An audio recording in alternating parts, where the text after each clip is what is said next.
আমি চিঠি দিছি ভাবির কাছে, পাইছে ভাবির মা, এই নিয়া ডাকছে বিচার আমার মা ওই মাহা।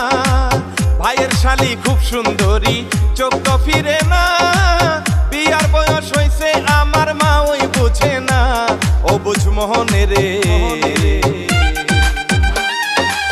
মন শুধু বিয়ান বিয়ান করে, ও বুঝ মোহন মোহন রে, মন শুধু বিয়ান বিয়ান করে।